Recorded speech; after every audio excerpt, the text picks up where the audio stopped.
Jean Cassien et son ami Germain partent tous deux en Palestine pour se former à la vie monastique. Quelques années plus tard, ils poursuivent leur quête spirituelle auprès des ermites qui se sont retirés dans la solitude, dans les déserts d'Égypte.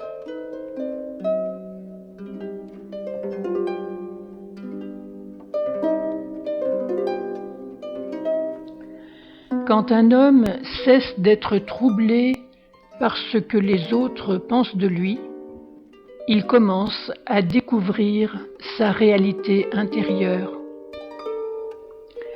C'est dans ce lieu pur qu'il commence à se mettre face à face avec Dieu, à découvrir sa véritable image.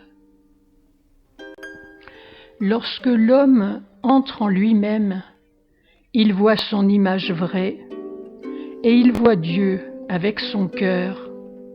Il voit la vraie beauté, la vraie sérénité, la vraie paix qui nous est donnée par Dieu.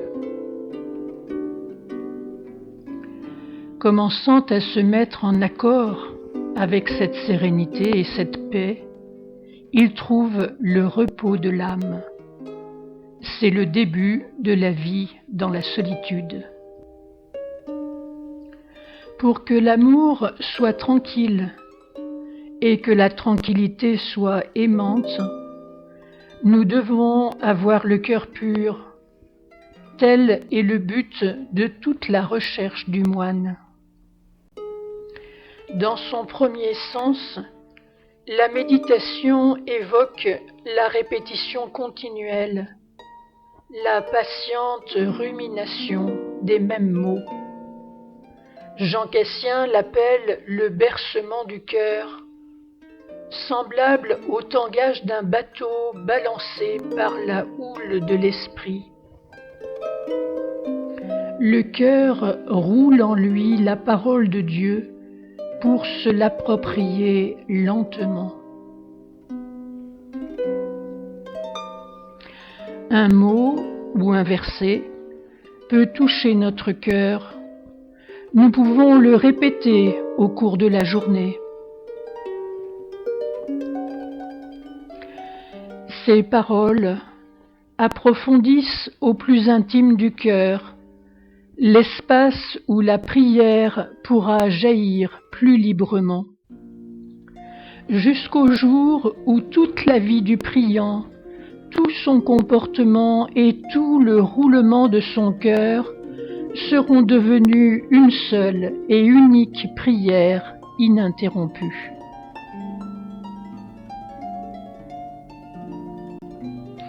Ne cesse pas de prier ce verset ou ce mot dans ton travail ou en chemin.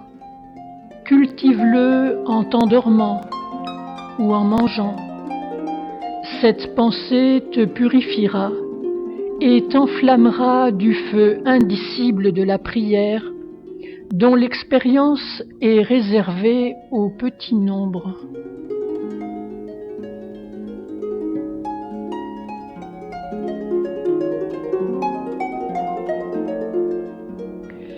La prière répétitive est ce mouvement du cœur qui s'approprie des pensées divines.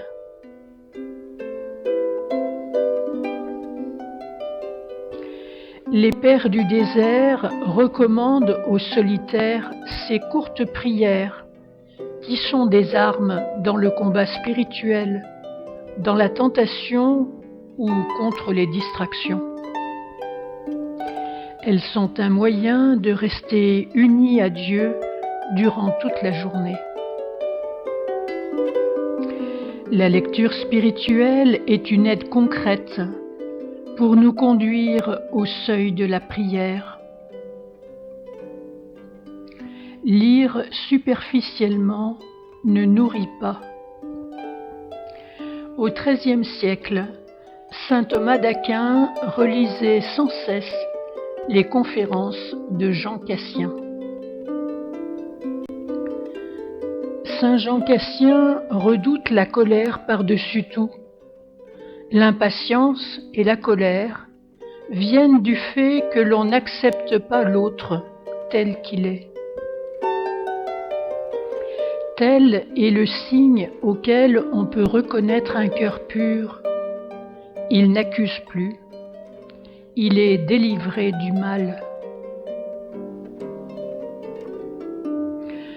Pour voir clair, il faut chercher la lumière.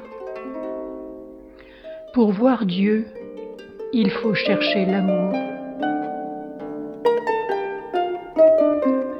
Saint Jean Cassien cherche Dieu par le chemin de la purification du cœur, de chacune de ses pensées.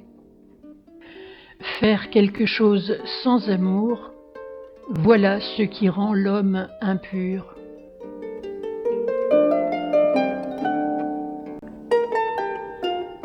De même qu'un homme ne peut voir son visage dans l'eau trouble, de même l'âme, si elle n'est vidée des pensées étrangères, ne peut refléter Dieu dans la contemplation.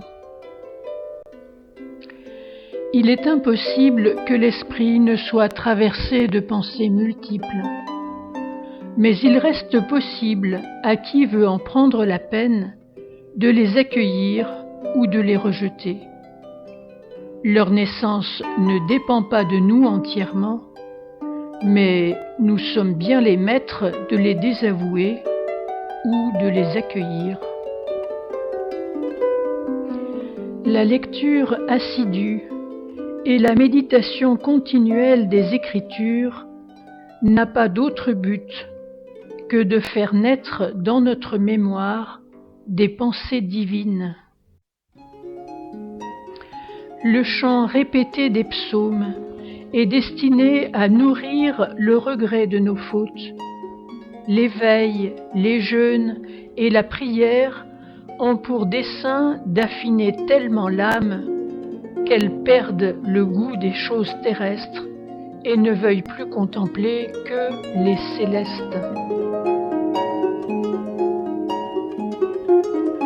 Ce travail de l'esprit pourrait se comparer à la meule qu'actionne le courant rapide de l'eau d'un canal. Sous la poussée incessante de l'eau, la meule tourne sans cesse. Cependant, le maître du moulin peut lui faire moudre à son gré du blé, de l'orge ou de l'ivraie.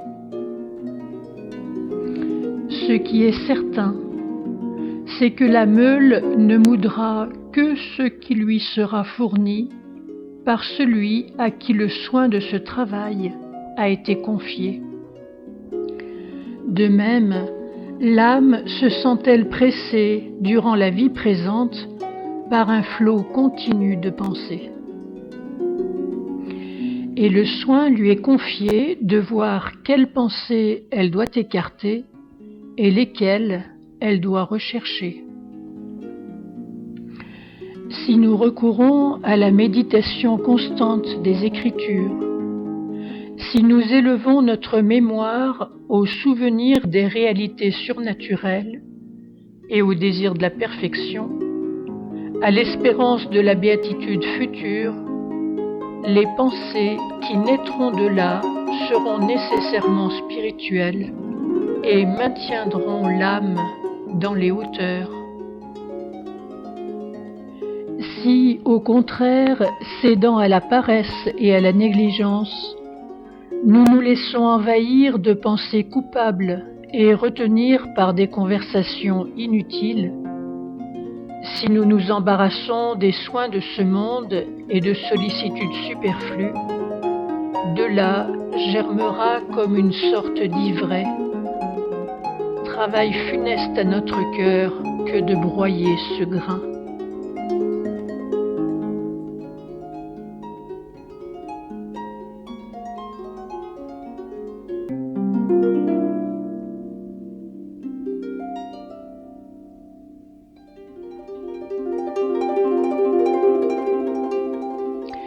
Jean Cassien racontait à propos d'un autre vieillard demeurant au désert qu'il avait supplié Dieu de lui accorder de ne jamais s'assoupir pendant un entretien spirituel.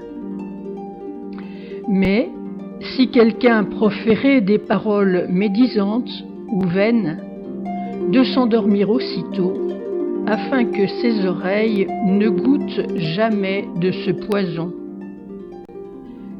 Ce vieillard disait aussi que le diable, ennemi de tout enseignement spirituel, s'applique à provoquer des paroles vaines. Il se servait de cet exemple. Une fois que je parlais d'un sujet utile à quelques frères, ils furent accablés d'un sommeil si profond qu'ils ne pouvaient même plus bouger les paupières. Moi donc, voulant leur montrer la force du démon, j'ai introduit un sujet de conversation futile. Aussitôt, pleins de joie, ils se réveillèrent. Alors, je leur dis en gémissant: « Jusqu'à présent, nous discutions de choses célestes, et vos yeux à tous étaient appesantis par le sommeil. Mais maintenant que je profère un discours vain, tous, avec empressement, vous vous réveillez. C'est pourquoi, frères, je vous y exhorte, reconnaissez la force du mauvais démon, soyez attentifs à vous-même, vous gardant de l'envie de dormir lorsque vous faites ou entendez quelque chose de spirituel. » On interrogea Abba Amonas. Quelle est la voie étroite et difficile? Il répondit: la voie étroite et difficile, c'est de contraindre ses pensées et se dépouiller de ses volontés propres à cause de Dieu. C'est là aussi le sens de cette phrase: nous avons tout quitté pour te suivre.